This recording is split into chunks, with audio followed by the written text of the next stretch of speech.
So good to see everybody today. Just a quick note, Dawn is hiring, and our recruiter is right here. His name is Mike. If you're interested, mob him after this talk. This is a very different session from the one we just had. If you were here, I'm not selling you anything. We're going to talk about art, and specifically we're going to talk about this really ephemeral term called resonance. And we're going to talk about why it's really important to games. So you may be asking, what is resonance, right? I've maybe heard about this in literature. I think I kind of know what it means, but what is it really? So resonance is hard to pin down because it doesn't have a very exact definition. It's a product of alignment, when things and people are aligned and intertwined. Resonance is a feeling. You feel it actually in your body, as well as just your emotions. And resonance is when a work or a body of work, a piece of art, whether it's a game or a painting or a novel, is something that rhymes with itself, that is lyrical. Resonant is presence when something vibrates with meaning. And I know you know what this means because you've picked up that game that changed your life and you said, wow, what is this? That's what we're talking about when we're talking about resonance. You know when you experience it. So boiled down, resonance is when a work connects with itself. Thematically, archetypally, structurally, it has its own internal call and response, patterns, echoes, and rhythm. The important part is when it coheres into meaning. When all of those patterns create something meaningful, that's when you're doing resonance correctly. Now, why do we like resonance? It feels good to our brains. When you hear structural resonance in music, you actually get a dopamine hit. When resonance in a story or a narrative really works, it has almost mythic power, it has staying power. Really resonant stories don't just stick with you, they pass down through generations, right? That's almost what mythology is. And by the way, I'm a trained academic mythologist, so maybe that's part of where this comes from. Okay, so all that being said, cool, resonance, it's a high art concept. What does it matter to us? How do we even do it? How do we make games be resonant, right? That's the $5,000 question. Is, okay, so we know that it's this feeling that we're chasing, we're not quite sure, we know it when we have it, but how do we get there? Well, it starts with narrative. Now, there's a big difference between narrative and story. This is a mistake that a lot of people make. They think they're the same thing. They are not. Now, I want you to think, do you know what the difference between narrative and story is? Do you think you have an idea? I'm not going to be mean and call anybody, but if you want to raise your hand and try.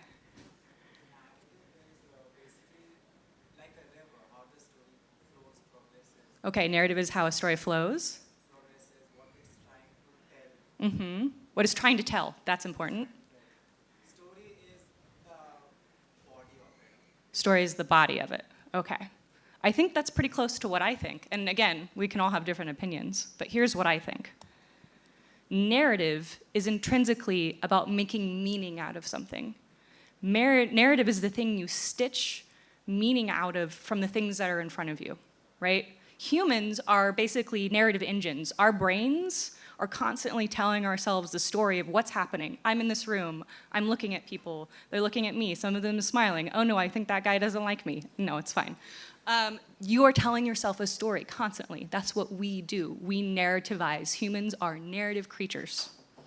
Story is a really specific kind of narrative. It is a progression of events, right? Events that matter to each other, they're in a cluster, they're connected. That's the difference. Now, in a video game company where you're making a video game, everybody's working interdisciplinary, we're all trying to make a good game. Who is responsible for narrative and who is responsible for story? Well, everybody in the studio is responsible for narrative. And this is another mistake that I see actually quite often, pretty much everywhere. So narrative, again, is the meaning making, which means the designers have to participate. The audio team has to participate. right? Progression mechanics have to participate. Story is the writer's domain, right? So trained writers who understand rhythm, beat, narrative structures, they're the ones responsible for story. But they cannot alone make narrative meaningful, make it resonance within a larger company. It is everybody's responsibility. And that actually starts at the vision level. So the game director, the design director, the studio head, that's really where it has to begin. That's the seed. So at a vision level, if you are leadership, if you're leading a game, or if you're making the art yourself, here's what I want you to consider. So the game pillars need to be very clear, right? You can communicate them. They're actionable, which means someone knows, I know how to work towards that pillar. And they are evocative. Because if it's a boring pillar, who cares? Right? We're making games because they're interesting. Narrative themes and tones are, again, clear, actionable, and evocative. And if you want to know where people get hung up, it's actually the actionable part. If someone understands this theme but not how to deliver on it, it's not going to help anybody. So vision holders, for you, the most important thing is communication. Successful transmission of these core themes and ideas to your teams and the individual contributors. And then you have to get out of their way, right? We hire other game designers because they're skilled, they are also artists, and they need room to deliver on their art in their own way, because they are human beings, they are not AI bots, and that's where the art comes from. So if you're an individual contributor, you should be trusted to create those features and content that align with the vision, and you're responsible for doing that. So in an ideal environment, you're not micromanaging individual contributors to try to get resonance, right? It actually doesn't work. It's the opposite. You give them room. You say, here's the idea. How are you getting there? They will find their way towards it, and they will surprise you with something really beautiful if you let them. But it requires trust. They need that space to deliver their own art feeling, their own art on what we're all doing together. And they have to do it to their own tune, right? It's kind of like following notes in music. You're following the tune. They have to use their own ear. You can't just like rip your ear off and give it to them, right? It doesn't work. So what is the goal here, right? Why is resonance worth chasing?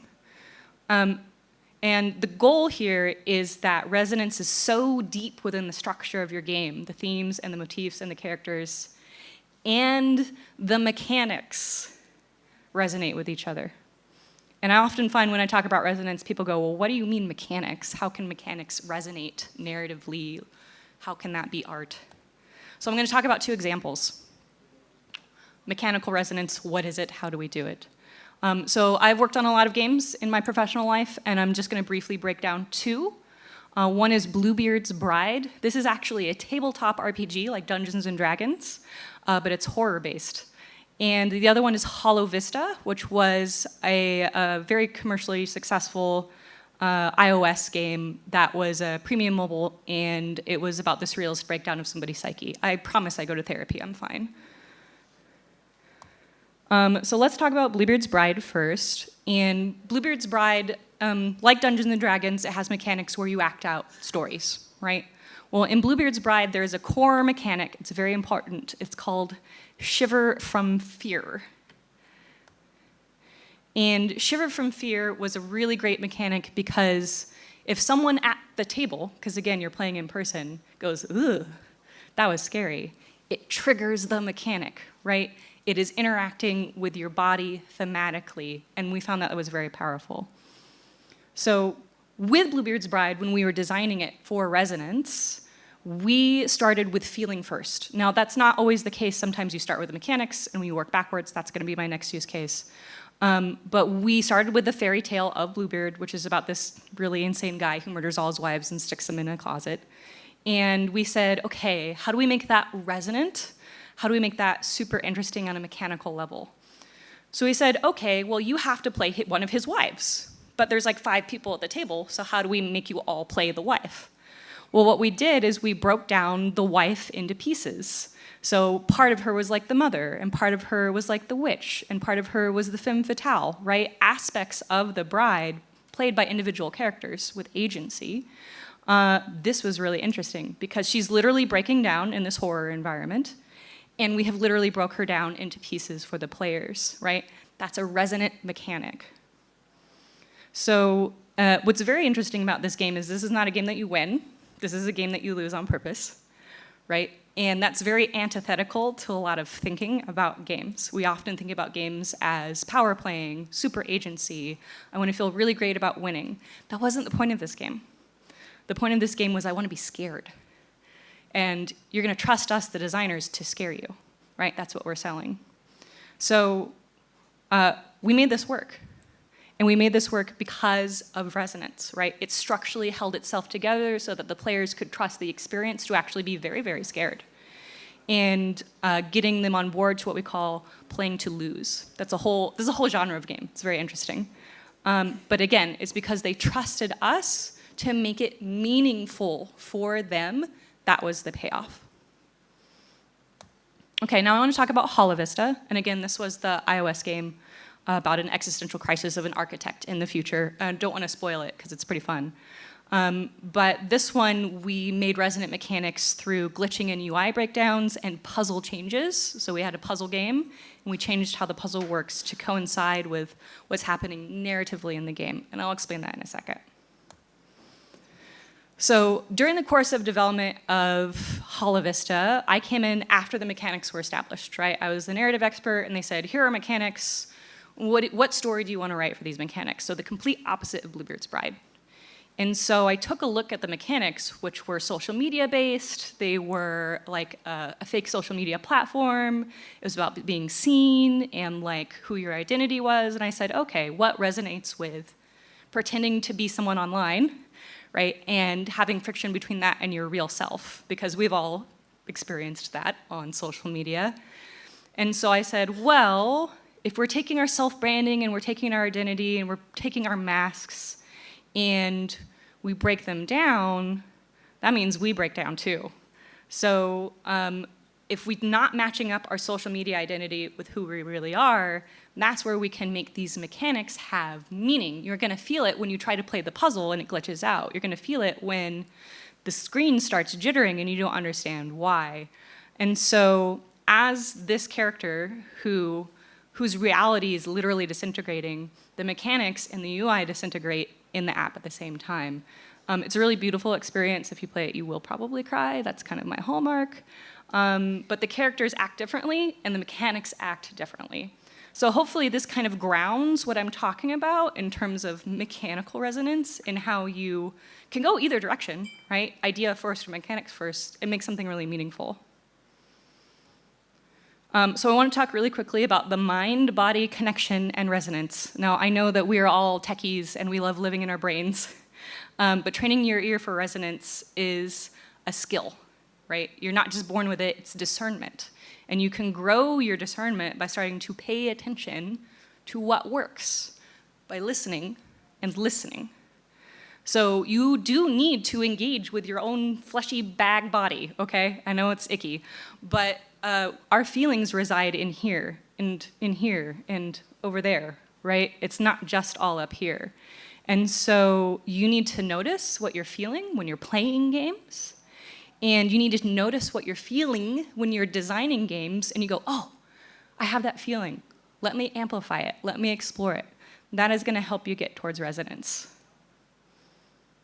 So you are the human tuning fork. So get in tune.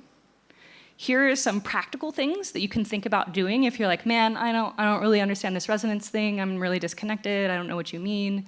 How do I get better at this? So here are some recommendations. And these are not the only things that will work, right? There's lots of stuff out there. You actually know yourselves best.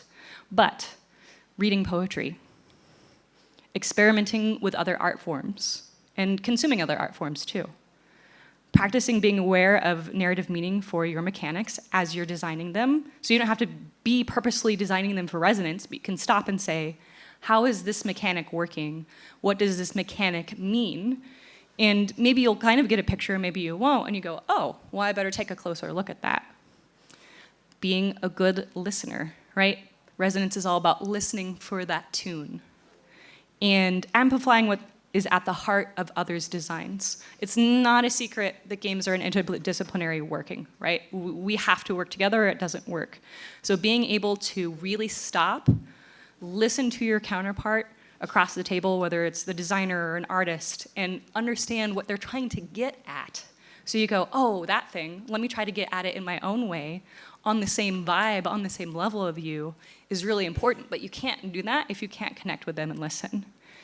And if you get lost, you're in the woods, you don't know how to do what you're doing, check back in on your core theme, right? Your core theme is sort of the spine, the pillar of your resonance. And you can say, does this mechanic serve our core theme? Does this character serve our core theme? Does this dialogue, does this music serve our core theme? And that can be your guiding star. So that's it for me. Hopefully I blew your minds. I think we have time for a few quick questions. Thanks. I saw you use the term feelings first. Are you a fan of that game company and Journey? I believe that was one of their design philosophies. And yeah, I saw that up there. I do like Journey quite a lot. Yeah. And could you just tell us a bit more about some other games that maybe have inspired you that you felt had a lot of resonance? Oh, man. So when I think about resonant games, I think maybe Alan Wake, the original. Weirdly, Ocarina of Time. I'm dating myself. I think it is easier to accomplish with narrative-driven games, but it doesn't always have to be a narrative-driven game that can deliver resonance. Hello. Hi. So my question is that doesn't it make more sense to make mechanics based on narrative rather than the other way around? No. No, and I'll tell you why. So I just spent the last 4 years being a narrative director on a AAA game. So you would think I would say, yeah, absolutely narrative first. That's not the case. The relationship between narrative and mechanics should be a happy marriage, right? They're meeting each other in some middle, and it really depends on the game you're making and your studio philosophy too. So I know studios that are always like gameplay first, gameplay first, gameplay first. That's fine, right? But as long as they're making room for narrative to have its spot and not crushing it, it's good. When you try to do narrative first and then mechanics from them, you can run into scope issues. You can run into, we don't have enough money to do that, right? So there needs to be a level of feasibility in what you're doing. So I would love to have like $1 billion and always be narrative first, but we make lean games. That's how we are profitable, right, as an industry. So we always need to think about being lean enough to ship and be profitable. And we just can't be narrative first all the time. I wish it was that way. Anybody else? Yeah. I had a question based on the, you had discussed that there are themes that we build games upon. Like, let's say I'm building a game, or let's say I'm just writing a narrative, and I'm focusing on a certain theme that I want to convey to my audience. Mm-hmm. So we can't just work with a theme, right? We need characters around the theme. We need characters that actually act out the theme so that it's conveyed. So while writing these narratives or while writing these stories, let's say, at certain points in time, we stray away from the theme. Mm-hmm. We work too much on the characters and we lose focus on the theme. And then at certain points, we snap back and we go, oh, that's not what I'm supposed to be doing, right? So how do you get back from that? How do you retaliate and get back to the theme? So that's a great question. And as I mentioned, like everybody is responsible for that. So ideally, vision leadership is watching how the game is developing and they're going, oh, we're getting off track, let's push this way. But also checking in with individual contributors and being like, hey, is the theme still resonating for you? Like, why did they go this way? What happened? And then, depending on your budget, right, depending on how much time you have, because those are very real realities for shipping, you go, okay, are there feasible ways to track back towards theme? Or do we have to live with what we have, or some version in between? Those are like biz dev decisions, right? Those are timing decisions. In an ideal world, you go, okay, let's see where we're off. Let's, retweak it. But sometimes you don't have that option, so you do your best. There are several more. I like it. When you're designing a game, after a while, you're going to get really sick of it and you don't know what's going on. Yes. And you're maybe in the middle of playtesting, and at that point, you really need feedback because you've just been in the thick of it for so long. What kind of questions do you ask to understand if the resonance is working or not at that point? Yeah, so in my own head, I call that the faithless 2/3. So you're 2/3 of the way in, and you don't know what is happening. You're like, is this even good? Am I upside down? Like, yes, I think on any project of any size, that will happen. And so user testing is really good for this. And fresh eyes, maybe like friends and family. And if you're a big studio, you have access to good user testing, right? And you go, okay, is this working? So when you're doing that, you can ask questions like, what do you think the theme was? How did you feel when you finished this experience? What do you think this character wanted, right? So you don't want to be like on the nose and be like, here are the 3 themes. Which one do you think that it was, right? Trust users to tell you what the friction point is. Like, I didn't get it, or this was boring. Never trust users to tell you what the answer is, right? Like, they're gonna offer solutions, they're like 99% bad. Still use your own discernment when you're deciding how to course correct on that feedback. How much time do we have left? 5? Okay, so we have time for some more questions.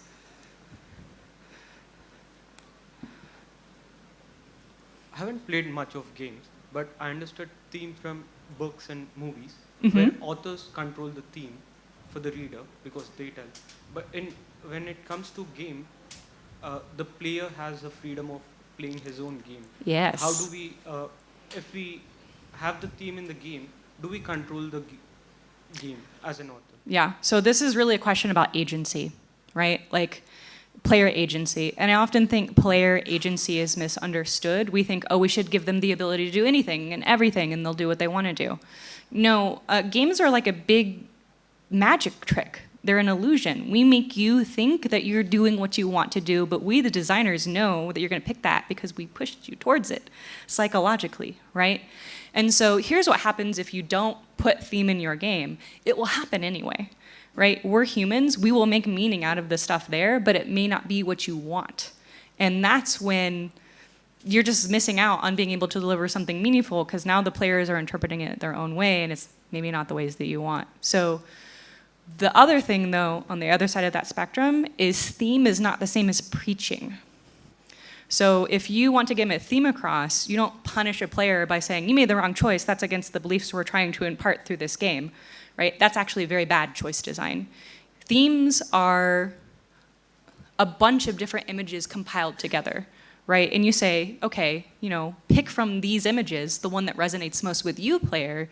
You don't say, here's the open box, pick anything, or here's the box, but if you pick the wrong one, I'll punish you, right? You give them agency. Agency is super important. You just have to do it correctly.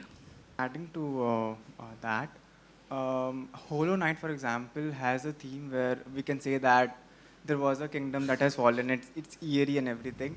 But based on what path you choose, how you travel across the map, you might have a different interpretation of what actually happened.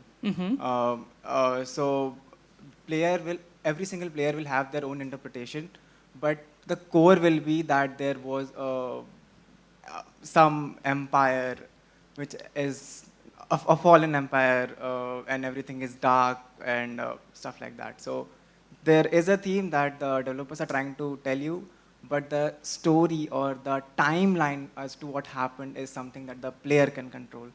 That's correct. And again, theme and story are not the same thing, Yes, right? exactly. Theme informs story, and story pings back to theme, but they're distinct, Yes, right? And that's exactly. really important to understand. Thanks. Okay, anybody else, or should we wrap it up? Okay, thank you very much, everybody, for your time.